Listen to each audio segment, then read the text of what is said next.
Assalamualaikum warahmatullahi wabarakatuh. Nah, karena aku lagi ada waktu nih buat bikin video, jadi sambil nemenin anak-anak aku tuh main di taman sama bapaknya ya kan.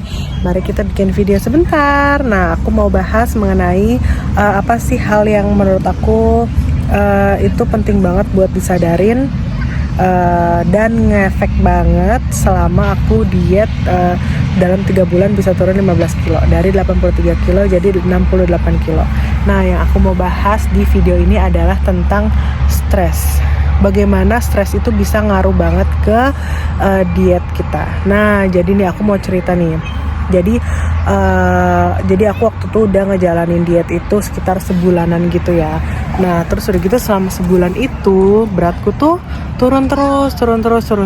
Tapi somehow aku tuh ngerasa kayak jadi aku tuh emang orang yang susah untuk konsisten. Jadi kekurangan aku itu adalah susah konsisten. Nah, sedangkan dalam diet itu kalau misalnya kita nggak konsisten ya hasilnya itu naik turun nggak jadi ya kan dietnya gitu. Nah, karena aku berusaha konsisten jadi aku memaksakan diri aku untuk konsisten sampai dalam kondisi aku tuh jadi kayak exhausted gitu loh, terus capek, terus udah gitu kayak aku badanku tuh tegang gitu, terus intinya aku tuh ngerasa tubuhku tuh dalam kondisi yang stres, terus aku merasa kortisol aku naik, terus jadi badanku tuh rasanya kayak tegang banget gitu, kayak butuh banget, kayak istilahnya kayak butuh dipijit gitulah. Padahal tuh aku olahraga dan aku juga stretching gitu. Terus udah gitu dan aku tuh rasanya makan itu pengen banget makan karbohidrat, pengen banget makan nasi, pengen banget makan pasta gitu kan. Nah, tapi tuh aku tahan, tapi tuh kayak makin hari makin gak happy gitu. Dan di momen itu gitu ya, aku ngerasa dan aku sadar kalau berat badan aku tuh stuck, bahkan cenderung naik. Padahal tuh aku udah istilahnya mati-matian gitu ya, mati-matian di beberapa hari saat itu. Terus akhirnya aku sadar kayaknya badan aku dalam kondisi stres deh. Kayaknya hal yang harus aku lakuin di situ adalah nurunin kadar stres di tubuh aku. Artinya aku nurunin hormon kortisol aku. Terus aku jadi berusaha menenangkan diri gitu. Karena di saat stres itu aku tuh jadi kayak insomnia juga. Nah, aku tuh jadi insomnia juga terus ya.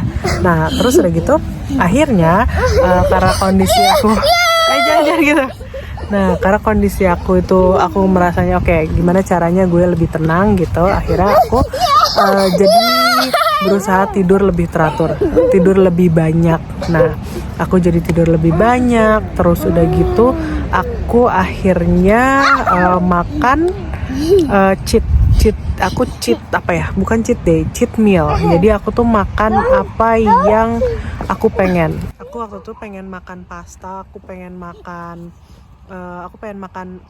mie-mian gitu ya. Jadi aku tuh pengen banget makan mie gitu.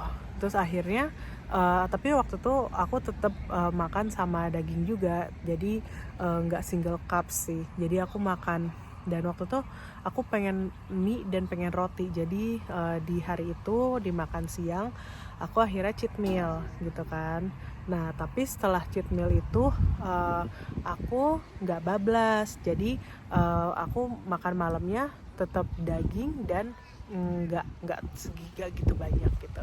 Nah, ternyata setelah aku tidur yang banyak, terus udah gitu aku juga cheat meal, jadi makan sesuai yang aku mau tapi pada porsi yang wajar gitu ya, dan gak terus-terusan. Ternyata besoknya gitu ya, berat badanku tuh malah turun jauh. Terus udah gitu aku gak lagi terlalu capek, badanku tuh gak setegang kemarin. Dan ternyata itu cheat meal itu ngaruh banget buat ngebantu kita memperbaiki kadar stres kita. Jadi teman-teman, kalau kalian lagi diet jangan sampai kalian jatuh ke kondisi kayak aku yang memaksakan diri banget sampai kayak gitu, yang ada kalian malah start gitu. Cheat meal nggak apa-apa, yang penting kita harus kontrol kadar stres gitu. Dah.